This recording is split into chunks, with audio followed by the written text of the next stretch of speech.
Et vous le voyez, le prochain départ est prévu pour 11h45 dans des conditions de mer qui sont encore plus un plus grand défi que tout à l'heure. Vous le voyez, les bateaux bougent pas mal. Il y a des petits moutons blancs, il y a des belles vagues. Le directeur de course a encore laissé les solos sur l'eau, autant que je puisse voir. Ils se sont posé la question, mais il semble qu'il n'y ait pas de danger, donc les bateaux sont sur l'eau. Et donc, normalement, nous devrions avoir le départ dans moins d'une minute maintenant. Et vous le voyez, les bateaux sont sur la ligne et ça bouge beaucoup, hein, même la caméra bouge. Donc, j'espère que vous n'aurez pas le mal de mer en voyant les images. On va essayer de vous donner un peu plus d'infos que tout à l'heure avec les images qui nous seront données à un certain moment. Euh, Nous avons maintenant les courses. Je vais vous donner le nom des courses. Je pense que c'est Bernard l'Ermite qui vont venir bientôt. Et ces courses en Bernard l'Ermite, ce sont les U19 hommes avec le 4 de couple, le double et le solo. Le solo étant une course qui compte pour le championnat suisse. On va attendre le départ pour vous dire qui va partir. Et je viens d'entendre le départ qui est donné, le long sifflement. Donc je vous rappelle, le départ en aviron de mer, mais c'est d'abord avec des boules qui tombent après chaque minute. Et puis le son, des sons courts et un son long pour permettre aux bateaux de partir. Et il semble que les bateaux en 4 ont vraiment pris un bon départ. Là, j'essaye de reconnaître les tuniques que les rameurs portent. C'est du bleu et du blanc. Il y en a pas mal hein, avec du bleu et du blanc. C'est soit le Rowing Club de Lausanne, soit Lausanne Sport, section aviron. Et le numéro est difficile à voir. C'est oui, c'est un 400, mais ils sont tous les deux dans les 400. Donc, espérons que ça stabilise un tout petit peu. 400. Donc, espérons que ça stabilise un tout petit peu pour pouvoir avoir un peu plus d'infos. Il passe près de la jetée et vous voyez des conditions quand même compliquées, les lames qui touplent les bateaux et vraiment ça va donner des superbes photos. Ici, c'est plus compliqué à voir sur les images qu'on reçoit, mais je peux vous assurer quand on voit là-bas au large ce que les rameurs sont en train de prendre comme eau, c'est vraiment très, très, très, très un gros défi pour eux pour le moment. Et il y a un double qui est superbement bien parti également. Alors, qui avons-nous dans cette course en 4 de couple homme U19? Nous avons le Rowing Club de Lausanne avec Emilian Redrer, Tamino Redrer, Adam Pacchiello, Nello Catrocci et Akando Redrer. Donc ça, c'est le premier. Le deuxième bateau, c'est Lausanne Sport, section aviron. Et dans ce bateau, nous avons Vadim Parisi et Lenny Haricot. Ensuite, Matej Schlanger, qui était premier en junior double à la régate de Munich. Benas Benoulis, qui a gagné en 2022 en O19 en solo. Et Shams Jarovski. Ça, c'est pour les 4. Il y en a 2. En double homme U19, nous avons le club d'aviron de Vesna avec Clément Rowe et Alexander Koudriaev, le Lausanne Sport Aviron avec Matteo James Edgar et William McLean qui sont champions de Suisse en 4 de couple junior homme et vice-champion en double junior homme. Et en plus, William McLean était le vice-champion suisse d'aviron de mer en double l'an passé, en double mixte, puisque c'est ce qui compte pour le championnat suisse. Et ensuite, nous avons un deuxième bateau de Lausanne Sport Aviron avec Alexis Léal et Elia Franco Trecate Ferrari. Et ensuite, nous avons les solos, et c'est la seule course qui compte pour le championnat suisse, ici dans cette manche Bernard l'Ermite, avec le club d'aviron de Vesna, avec Mathieu Sormani qui était troisième l'an passé en U19 mixte, en double, Lausanne Sport Aviron avec Nathan Clément qui a participé il y a quelques mois au championnat d'Europe junior à Brive et qui est champion suisse en 4 de couple junior homme, le Ruder Club Öster, un club qui existe déjà 60 ans. Il a été créé exactement en 1963 comme une section sportive d'une société par quelques employés qui aimaient l'aviron. Et c'est aussi le club d'aviron de la rameuse bien connue Janine Gmelin. Et ensuite, le Lausanne Sport Aviron avec Emilia Studer, qui est le champion suisse en 2023 en skiff cadet garçon, le vice-champion suisse cadet garçon en indoor et premier en junior homme à la régate de Munich. Et il a aussi participé à la Coupe de la jeunesse en beach sprint. Donc il a un peu d'expérience. Alors j'essaye de voir le numéro, le 203. C'est le Lausanne Sport Aviron, là, que nous avons eu brièvement à l'écran. Donc Matteo James Edgar et William McLean qui sont bien partis. Vous le voyez, c'est vraiment compliqué pour les rameurs et c'est un peu compliqué pour nous aussi, je vous l'avoue, d'essayer de suivre la course comme c'est là. Ils sont là dans le premier bord. Je vous rappelle ce premier bord qui est un bord de 1200 mètres pour arriver à la bouée A. Et une fois qu'ils arriveront à la bouée A, on pourra vous donner quelques temps pour vous donner plus d'informations. Mais franchement, chapeau aux jeunes rameurs de nouveau, parce que les conditions, et vous le voyez, ce sont des conditions tellement venteuses qu'il y a même des surfeurs sur l'eau.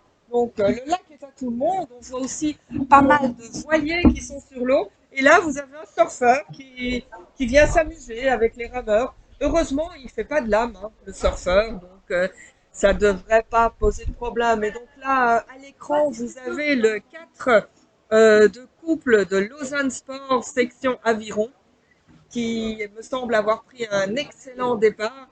Puis vous avez le double de Vesna qui suit là en rouge. Nous l'avons vu brièvement. Et donc on continue sur ce premier bord. On est curieux de voir comment ça va se passer à la première bouée. La première bouée, qui est une bouée encore assez ouverte. L'angle n'est pas tellement compliqué, mais ce qui est compliqué, c'est de la prendre correctement avec les vagues, évidemment, parce que les vagues vont les pousser vers la bouée. Donc, il faut toujours faire un choix entre un virage assez long et une possibilité de faire un chemin un peu plus court. Là, on est avec les solos et donc la course du championnat suisse. Et c'est difficile de reconnaître également les couleurs. Ça bouge quand même très fort. J'espère que vous n'avez pas de problème de mal de mer. Parce que sinon, vous allez avoir des soucis en regardant les bateaux. Et vous comprenez aussi combien c'est compliqué sur les bateaux. Hein. Quand vous voyez ces images, vous voyez que c'est compliqué de ramer. Dans ces conditions. Là, on est avec des doubles. Dans les doubles, oui, je pense qu'on va attendre qu'on soit à la bouée pour avoir une idée un peu plus précise. Ça, c'est le 4 de Lausanne Sport, section aviron, que vous voyez là. Et vous voyez combien le rameur à la pointe, de temps en temps, est complètement en l'air. Hein. Il doit vraiment faire un effort pour aller mettre ses pelles dans l'eau, parce que sinon, il ne sert plus à rien. Et il prend toute l'eau aussi, très souvent. L'eau qui tape dans les portenages et qui vient faire des belles gerbes d'eau. Regardez comme la pointe décolle. C'est vraiment un exercice de style, non seulement un exercice de style pour ramer correctement, mais aussi rester ensemble, parce que c'est pas la même course en fait quand on est à la nage et quand on est au 4. Le 202, c'est Club d'aviron de Vesna, qui est là, le double, qui semble être bien parti également. On pourra vous dire ça dans quelques temps, lorsqu'on aura le premier temps à la bouée. Là, on est avec un autre double qui est un double de Lausanne Sport. Quant à vous dire lequel, on va essayer de lire 4, c'est Alexis Léal et Elia Franco Trecate Ferrari. Avec tous ces noms-là, il est tout seul. Un double U19 de Lausanne Sport qui est là. Il y a quelques bateaux. Là, il y a 3 bateaux dans cette course du Léman-sur-Mer, pas une course pour le championnat suisse. Pour le championnat suisse, dans cette course Bernard Lhermitte, nous n'avons que le solo. Les autres, c'est Léman-sur-Mer, mais ça n'empêche pas que c'est des courses quand même très disputées, hein. Donc, il devrait bientôt arriver, hein. Je sais que les conditions sont difficiles, mais je pense que les premiers bateaux devraient bientôt être sur la bouée 1. Donc après les premiers 1200 mètres et chapeau au solo. Tout à l'heure, avant le départ, on a vu un solo qui s'est retourné, malheureusement. Mais il semble que tout le monde est parti, donc il s'est remis dans le bateau. Ça fait partie de l'aviron de mer, et c'est pour ça que vous voyez aussi que tout le monde a des bouées de sauvetage, a des gilets de sauvetage dans le bateau, au cas où quelque chose se passerait, pour pouvoir pour remonter dans le bateau. Dans les solos, là, on a un solo de Lausanne Sport, et vous voyez qu'il est avec les 4, donc belle prestation ici. Il y a un 4 derrière, donc c'est Nathan Clément, je pense que nous avons à l'écran, là, qui a donc participé au championnat d'Europe junior à Brive. Les conditions étaient plus calmes, hein. À Brive, je peux vous le certifier. Donc un rameur polyvalent qui rame tant en aviron qu'on appelle dorénavant classique et en aviron de mer. Et puis le 412, ben, c'est ses autres, ses coéquipiers en fait. Et les voilà à la bouée. Regardez, on va voir Nathan qui va tourner là. Il fait un bon virage. Il le prend assez près, mais pas trop près pour pas être coincé dans la bouée. Tandis que le 4 va vraiment très loin, hein. Vous le voyez, c'est aussi plus long à tourner, bien que vous avez le barreur qui peut aider. Arrive maintenant, je suppose, sur la bouée, le club d'aviron de Vesna, qui va être aviron, donc les deux voisins, donc qui sont ici en 4 de couple. Alors, j'attends toujours de voir les bateaux suivants. J'essaye de les repérer, mais il n'y a pas grand-chose. J'ai vu un bateau. Ah, voilà le deuxième 4 qui arrive. Donc, c'est le 4 de Lausanne Sport, section aviron, là. Mais il y a aussi déjà un solo. Vous imaginez un solo, là, qui est avec ce 4. Belle prestation aussi, hein, pour ce solo. Donc, qui arrive maintenant. Et franchement, très beau de voir cela. Il tourne maintenant. On a aussi un double qui arrive. Les virages sont bien faits. Pour le bateau de Lausanne Sport Aviron, le virage est un peu difficile et le solo part très fort au large. Il doit faire attention là de ne pas aller trop au large parce que sinon ça va devenir, il va perdre un peu le fil. Mais peut-être que c'est un choix tactique pour ne pas être projeté sur la bouée. Et maintenant, des doubles qui arrivent aussi. Donc, on va avoir des temps bientôt. On devrait normalement avoir des temps de la bouée C. Et voilà, j'ai les temps pour les doubles. Dans les doubles, c'est le Lausanne Sport Aviron, Matteo James Edgar et William McLean qui sont passés en tête et ils ont une très large avance sur le club d'aviron Vesna, Clément Rowe et Alexandre Koudriaev. Et en troisième position, nous aurons alors le Lausanne Sport Aviron avec Alexis Lille et Elia Franco Trecate Ferrari. Dans les 4, les 2 sont passés avec en tête le Rowing Club de Lausanne devant le Lausanne Sport Aviron. Et ensuite, dans les solos, il n'y en a encore qu'un qui est passé, c'est Nathan Clément du Lausanne Sport Aviron qui fait une très belle course là pour le moment. Nathan Clément avec sa grande expérience déjà en aviron international, mais en aviron dit classique. Donc, il montre aussi que malgré les conditions qui deviennent de plus en plus un défi pour tous ces rameurs, eh bien, il est capable de faire de belles prestations. Il est en tête, là, il a oui, 1 minute 30 d'avance sur Andrea Jamakoskanovic du Roder Club Uster. Et donc, on attendra encore les deux autres bateaux d'ici quelques minutes. Donc, il reste deux solos qui doivent passer la bouée C. Et pendant ce temps-là, les autres sont repartis au large. Ils sont repartis vers la bouée D, donc 1100 mètres, avant de faire un bord. Donc, un bord qui est dur, qui est en vent contre. Et puis ensuite, un bord qui sera peut-être un peu moins dur d'un point de vue musculaire, mais un bord très compliqué en point de vue technique parce que les vagues seront de côté, puisqu'ils sont parallèles à la berge, et que le vent pousse vers la terre. Donc ce bord-là, vraiment, ce sera le bord, je pense, très difficile. Et ensuite, ils pourront faire ce bord de 750, enfin, 850 mètres à peu près vers la dernière bouée avant de faire le sprint final. Et ça, ce sera en surf. Donc là, les gens qui ont l'habitude de faire de l'aviron de mer vont pouvoir profiter.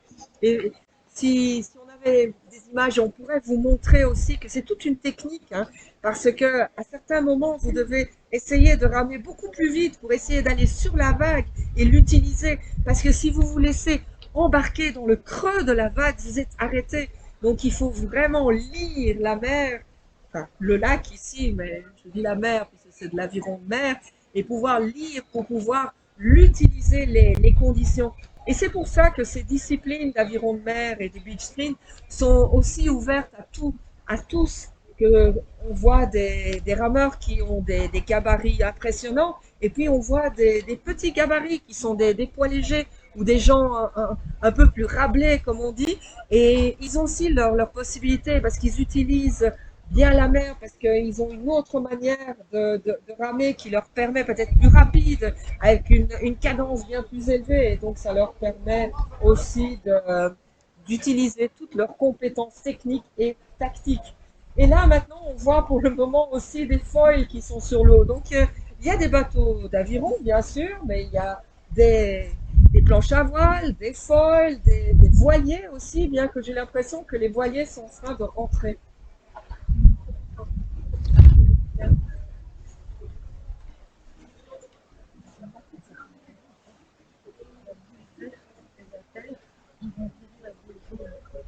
La bouée verte est plus sur le parti. C'est nous. C'est nous. Oui. Ok.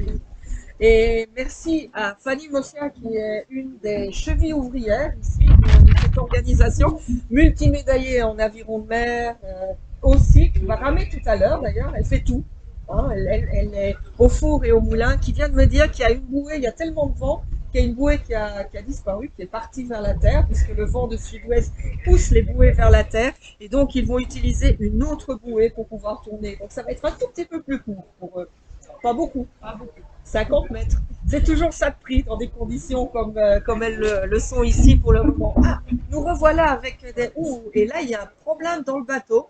Le bateau 403 du Rowing Club Lausanne qui semble avoir un problème. Là, le rameur qui est à la proue est, oui, a un souci. Et donc, je vais aller voir le 403. Mais c'était le bateau qui était en tête. Ils avaient vraiment fait une très belle course là. Emilian Rederer, Tamino Rederer, Adam Pacchiolo et Nello Catrocci Arcando Rederer. Et est-ce que c'est son siège? Est-ce que c'est un problème avec les lames? Vous savez, avec les lames, c'est parfois compliqué. Et si vous tapez dedans, il peut y avoir un souci. Et donc, les trois rameurs continuent. Ils avaient une belle avance, hein, donc peut-être qu'ils garderont cette avance, mais ça donne une possibilité au Lausanne Sport Aviron de revenir sur ce bateau. Et regardez comme le pauvre rameur, la proue, doit essayer de garder ses avirons hors de l'eau. Pas facile non plus, hein. Et il est parfois un frein pour les autres. Et regardez, maintenant, ils s'arrêtent tous parce qu'il y a un souci. Ils vont peut-être essayer d'abord de remettre le siège pour qu'il puisse aider, parce que sinon, il va taper dans les lames et ça va encore faire des soucis supplémentaires. Donc, voyons ce qu'ils peuvent faire là pour reprendre tous les quatre. Mais vous voyez que c'est vraiment toujours une question aussi d'équipage Et c'est ce qui fait que l'aviron est un tellement beau sport parce que c'est vraiment l'esprit d'équipe qui prévaut ici aussi. Et c'est pas parce qu'un a un souci que les autres vont s'arrêter. Donc il faut essayer de retrouver une manière, soit ils continuent à trois, soit ils arrêtent un moment, ils profitent de la grande avance qu'ils avaient pour remettre le bateau en position et remettre le rameur en position de ramer également à 4 plutôt qu'à 3 parce que évidemment c'est plus compliqué. La bonne nouvelle, c'est qu'ils ont fini probablement les bords les plus compliqués, donc ce sera plus du surf. Mais si le rameur qui est à la proue ne peut pas lever ses avirons correctement, il risque d'être un frein à chaque fois qu'il va toucher l'eau à certains moments. Donc je me demande ce qu'ils sont en train de faire. Malheureusement, je ne peux pas le voir d'ici. Et les images ont un petit sont figées pour le moment, donc pas possible de voir ce qui se passe. Donc, comme Fanny est venue le dire, il y aura une bouée qui a pas résisté au vent, pas comme nos rameurs qui eux résistent et continuent et vont toujours plus loin. Donc, une bouée qui est venue se mettre à terre, donc de temps en temps. Mais encore une fois, c'est de l'aviron de mer, hein, c'est pas de l'aviron classique, et ça, c'est des vraies conditions. Franchement, si je pouvais, j'irais sur l'eau, parce que ça doit être vraiment très agréable. Et j'ai ici à côté de moi aussi une rameuse namibienne qui a fait du beach sprint, et je suis sûre que si elle pouvait, elle aimerait aussi aller sur l'eau pour en profiter.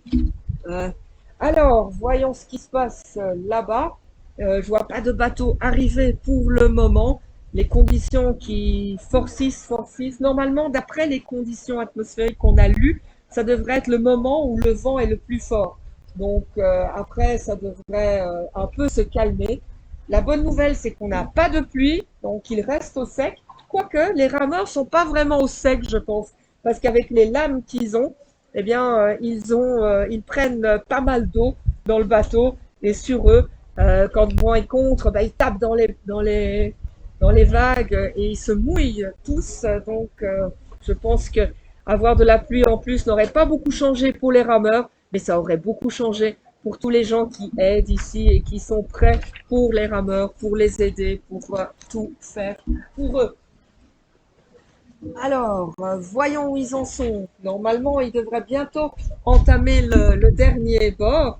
Donc, ce dernier petit bord qui est un sprint. Et on l'a vu hein, dans la course précédente. Deux bateaux qui ont vraiment sprinté pour arriver à la ligne. Et là, on est avec un double qui a l'air de chercher la bouée. Il faut vous dire aussi, quand vous êtes dans le bateau, comme vous bougez verticalement, donc vous êtes au-dessus de la vague, en dessous de la vague, mais la bouée aussi, elle fait ça. Ça veut dire que à certains moments, eh ben, vous n'êtes pas en phase. Donc, si vous êtes en bas pendant que la bouée est en bas, ben, vous la voyez pas vraiment.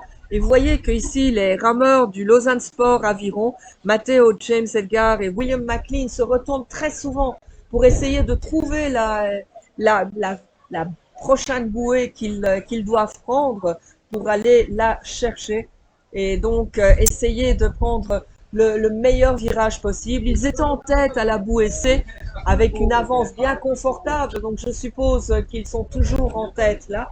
Et vous voyez comme les vagues les secouent dans tous les sens. C'est pas évident du tout pour eux de faire ce bord également. Donc ils devraient bientôt tout le temps à rectifier la direction pour pouvoir aller entre les bouées. Vous savez que si jamais, j'espère que non, il y a certains rameurs qui auraient eu un problème au passage de bouée, s'ils prennent pas la bouée dans le bon sens, à ce moment-là, ils risquent d'être disqualifiés pour faire attention à la sécurité. Et d'après ce que j'ai entendu des rameurs tout à l'heure, en fait, c'est la deuxième boucle qui est la plus difficile.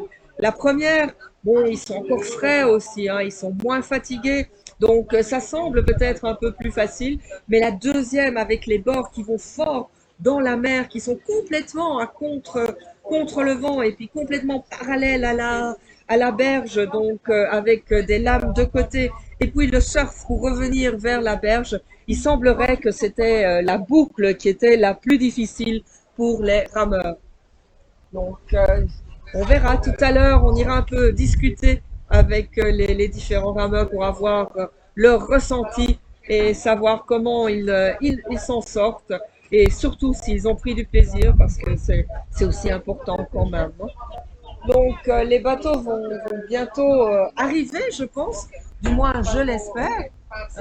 On attend encore un rameur, quatre de couple, et puis on attend encore deux doubles, et ensuite encore les trois rameurs en solo qui devraient encore arriver. Et là, on est toujours avec Nathan Clément. Et vous le voyez vraiment, les lames qui sont de côté. Il prend bien son temps, il lève bien les avirons. Vous voyez qu'il sait qu'il a une belle avance, hein, donc il peut vraiment soigner sa technique. Là, on est qu'avec un double de Vesna, si je ne m'abuse, le 103. Donc, le double de Vesna avec dedans Clément Roux et Alexander Koudriaev, si je vois bien. Mais là, on revient avec Nathan Clément.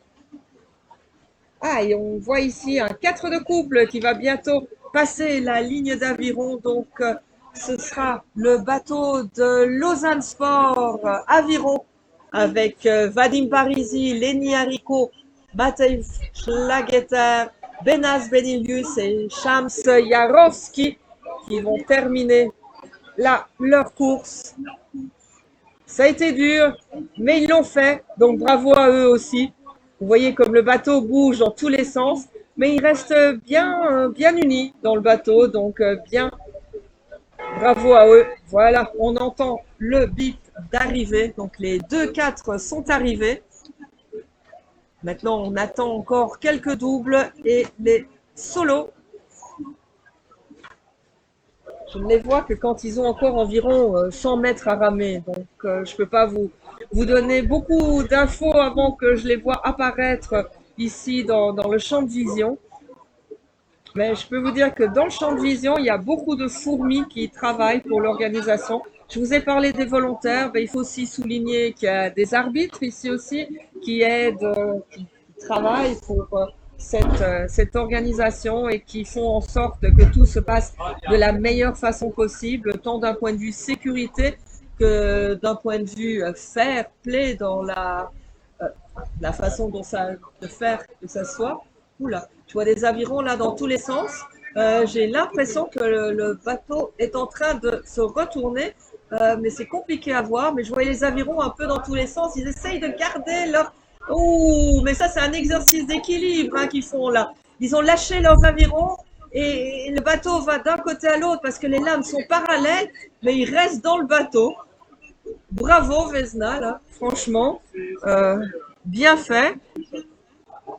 J'espère qu'ils vont pouvoir repartir, mais je vois qu'il y a déjà de la sécurité qui est tout près d'eux. Ils ont pris un peu peur, je pense, mais ils sont toujours dedans, hein. Est-ce qu'ils ont un problème technique ou simplement est-ce qu'ils ont eu un petit souci? Mais bravo à eux en tout cas. Et là, il y a un bateau avec tout ça. J'ai oublié de regarder l'arrivée. J'ai entendu un tut. Donc, je vais aller voir qui est arrivé. Ah, mais c'était le Lausanne Sport. Ah non, c'est un solo qui vient d'arriver. Bravo à ce solo qui est Nathan Clément du Lausanne Sport Aviron. Bravo vraiment. Il a donc passé le champion suisse de manière officieuse parce que vous savez, en aviron de mer, on doit toujours attendre, comme en aviron classique d'ailleurs, là on a les temps, mais après on doit attendre que les jurys, que les arbitres valident tous les temps et à ce moment-là seulement ce sera officiel. Et on a quand même aussi toujours la possibilité d'avoir peut-être des pénalités, bien que je pense à voir les images, que tous les rameurs ont vraiment pris leur destin entre leurs mains. Ils sont responsables et ils font en sorte de ne pas avoir d'accrochage, ce qui est très bien. Et là, je pense que c'est le double de Vesna qui est en train d'arriver là. Et c'est ceux qu'on a vu faire un exercice de style, je pense. Et ils continuent bravement à venir vers la ligne d'arrivée. Mais regardez comme ça bouge. Ils vont d'un roulis. Il y a le roulis plus le bateau qui bouge verticalement. Donc, vous imaginez la complexité du mouvement d'aviron dans ces conditions. Mais je viens d'entendre un bip.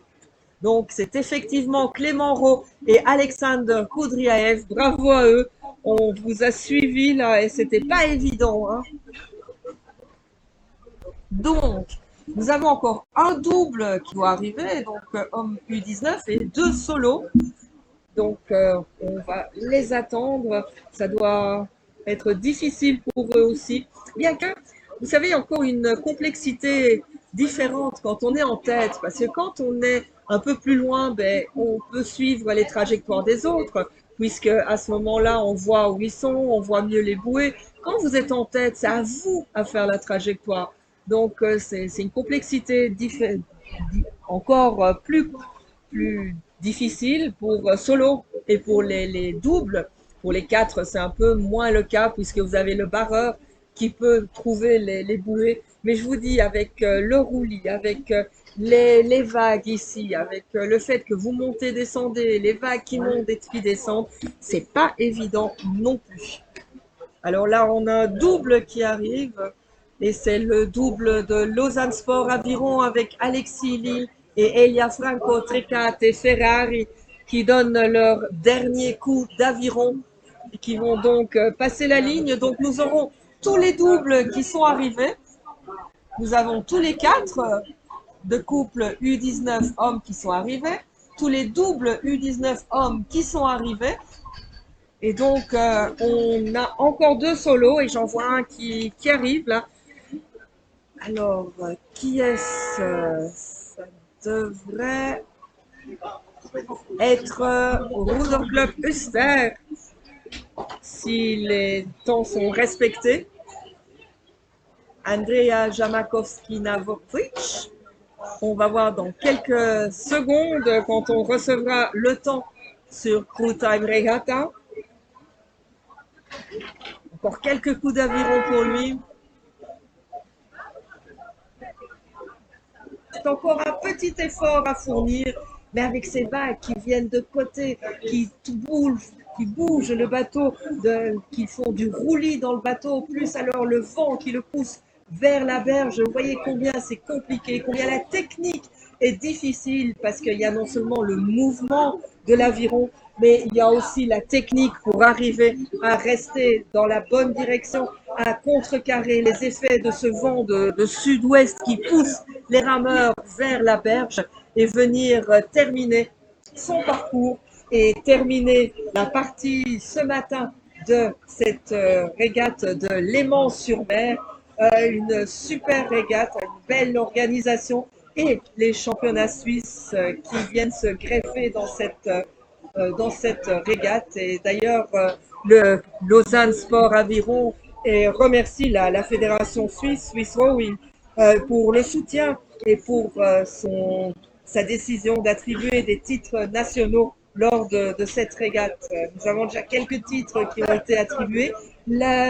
La remise des médailles, ben, ce sera cet après-midi à 18h, suivi d'un apéritif. Et vous voyez, il est passé la ligne très très près de la bouée, mais il est passé. Bravo! Et en disant bravo à Mathieu ici, je dis aussi bravo à tous les rameurs, à tous ces U19 qui ont fait la compétition ce matin. Je vous souhaite à tous un bon appétit et on se revoit à 14h pour la course suivante.